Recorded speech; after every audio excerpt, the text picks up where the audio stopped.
Alright,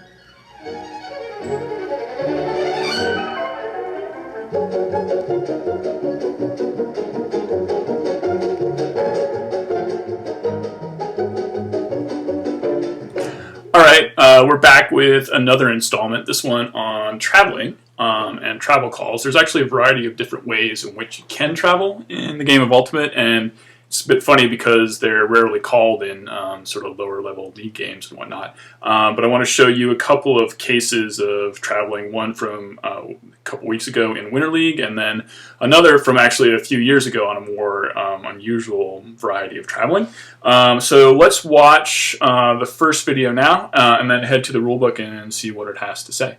Okay, so this is a game from the quote-unquote championship game from a couple weeks ago with Team Robson in white and Team Rundle in dark. This time Avery's on my team. I'm defending Landon, who has the disc.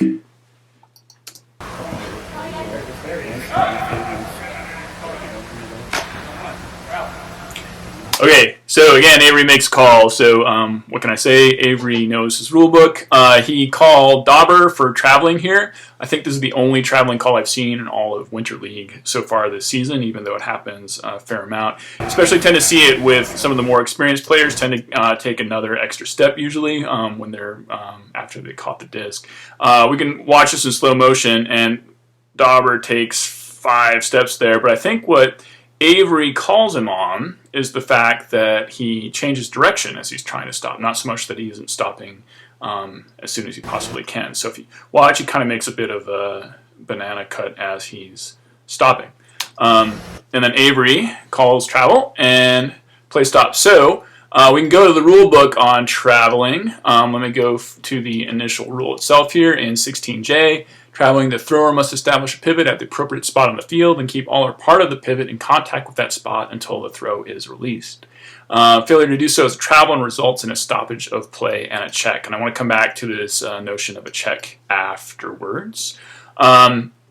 If you go on, there's further definition of travel or further examples of a travel in 16J1. In addition, each of the following is travel. A player catches the disc and either speeds up, changes direction, or does not stop as quickly as possible before establishing a pivot. So I think what Dauber did here was that he changed direction, which we've already seen. So we can zip back just a little bit to see this play.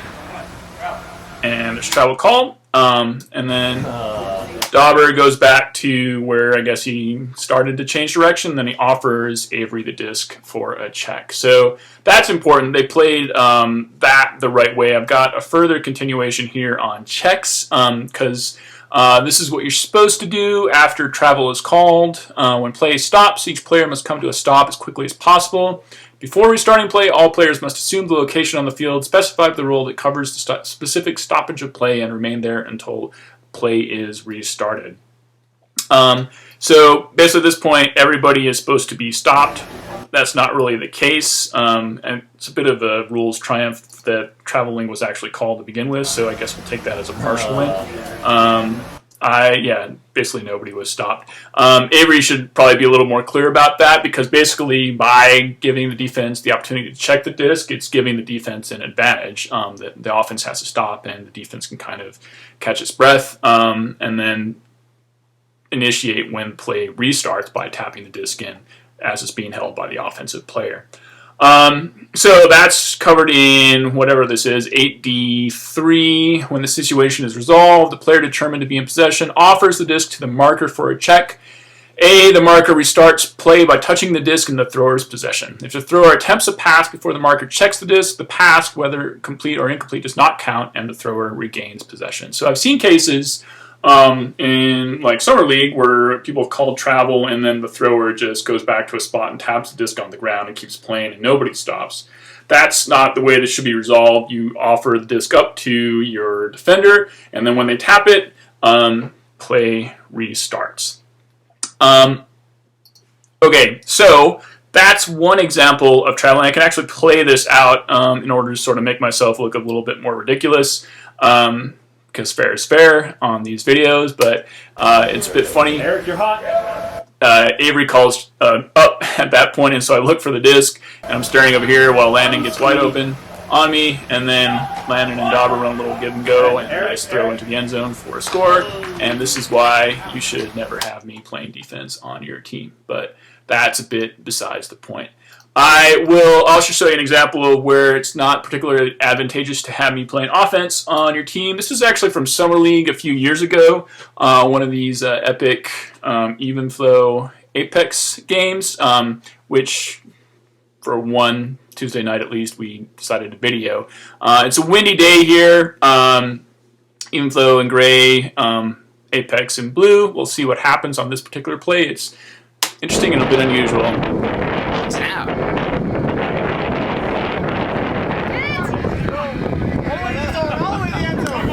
Okay, so apologies for the shaky camera work. We didn't have a tripod here. But basically what happens is Bennett is looking to throw to somebody, looks towards me. I'm trying to put a fake here on my defender, Travis Balicki, and what he does. And Bennett throws it to where he thinks I'm going to go. Travis defends it once, and then it's floating in the air a long way. And the kind of goes off camera here, but he knocks it out again, knocks it down the field again, instead of catching it at that point. I didn't call anything because I wasn't entirely sure, but this is a travel. So if we go back to 16J1.c, it says purposeful bobbling, including tipping, delaying, guiding, brushing, or the like, to oneself in order to advance the disc in any direction from where it was initially contacted, is a travel. In this particular case, it wasn't called. The other team got a bit of an advantage, not a huge one, but again, it definitely would have helped if I had made the right call here. Because again, it would have given us a chance to stop instead of putting somebody wide open in the end zone. And that's all I'm going to say about that particular play for now. But I had to go back 3 years to find a good example of it because it doesn't happen all that often. If you see it again for whatever reason, now you know better. Okay, that's it for this time. I'll see you again next week.